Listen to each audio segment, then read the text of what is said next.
jam wale mon bandiraɓe musidɓe tedduɓe hettiɓe heeɗiɓe daroɓe ayaw pindi tv garte katande jomiraɗo subaka hande gam yettude non ko sifa e kele gadan jaadeji leydi sénégal joni paren koye jandeji ɗi aljuma tati lewru avril hitande ujunnaje ɗiɗi e nogas jeegom ko sifa e kele gadan jandeji leydi sénégal eɗen poloro e jayde vox populi kam musidɓe janiyankoɓe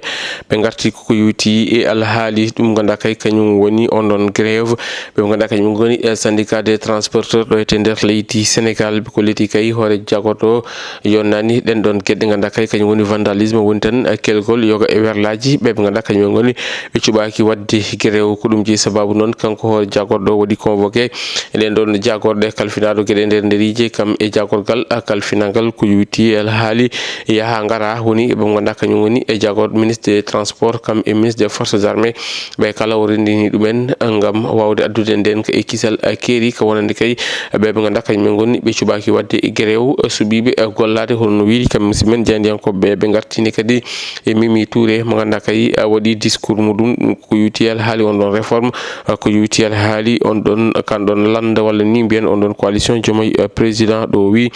ko yuti alhaali e débat public sohli en kay ko débat public de qualité honno wiiri kam musidmen e jandiyankoɓe ganda kay kamɓe goni jayde vox populi e jayde turbine quotidien kañum arti ko yuti alhaali gueɗe débatти korkati hen ɓe kollitide ha joni gueɗe ɗe te nene jokki ɗo ete nder leydi ndi no wiiri kam musidmen jandiyankoɓe ɓe kolliti kay ko médecin goto kañum kay woni ko fawa junggo toon to bawallaɗe ɗiwoje ngal Blaise Diagne kanko ɗon caggal nde o fewa junggo noon kanko ɗon médecin fandare makko wonno walla yidde makko wonno ko wartade honno wiiri kam musidmen jandiyankoɓe kollitini kanko o gollotono ko toon to centre national de transfusion Sengen honno wiiri kam musidmen e jandiyankoɓe ganda kay kamɓe goni e jayde wiyeten e jayde turbine quotidien ƴeewoyen jayde point acti kamɓe noon ɓe garti koye on ɗon coalition Diomaye président mo ganda kay Mimi Touré gardiɗo on ɗon coalition waɗi installé ɗen ɗon jaggue ɗe ganda kay kañumen goni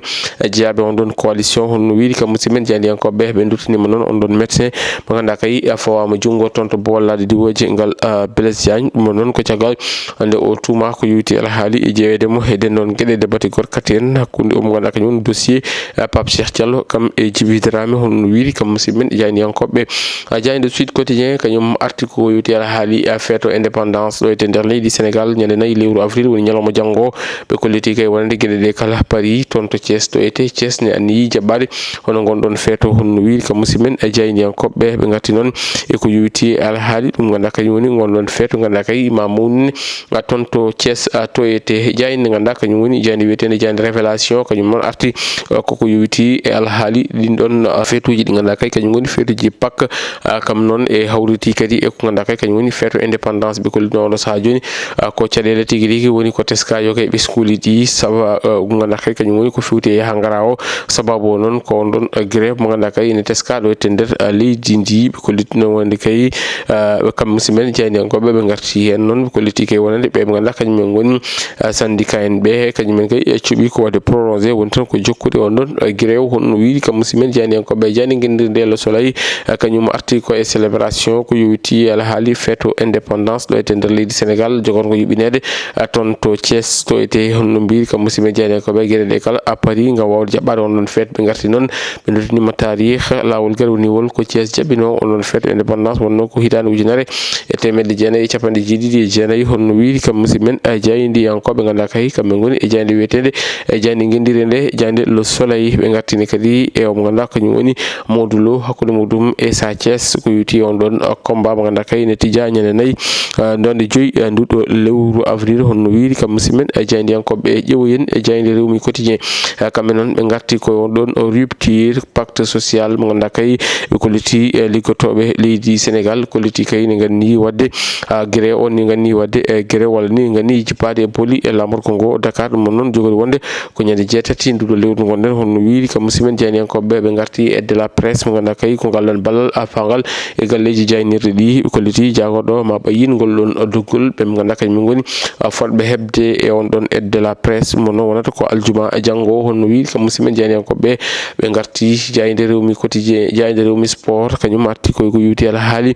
classement FIFA wonande kay leydi Sénégal darde mudum be kolliti ko FIFA wadi sanctionné leydi Sénégal wasi to bedidi ciagal nde wonno 12e place wonti 14e place hay soni de woni Sénégal hebino pool weddi don portito mum diddi cilagal nganda kay wadi be ngati kadi ko yuti ala haali directeur technique sportif ton to nganda kay kañum woni ton to Lorient o nganda kañum woni Demba Ba ɓiɗɗo leydi Sénégal najo kono ɗo ete petto kepugel leydi Sénégal ɓe kolliti kanko omo woni e pole position ngam wawde wonde directeur technique on ɗon kippo bandiraɓe musidɓe tedduɓe hettiɓe heeɗiɓe daraɓe Ayaw Pindi TV kasi haalaɓe ceer ko ɗum woni ko min kam no robina lade ko sifa e kelle gadan e jayndeji leydi Sénégal adi meɗen e robino jayndeji wonata ko talata so weeli keno ɗo e nden min mbiyon jokke ɗoftade kam e rewidade programme uji ɗi Pindi TV woto jejjide wadde abonné commenté kam e partagé juma moubarak bonne fête de l'indépendance à tous.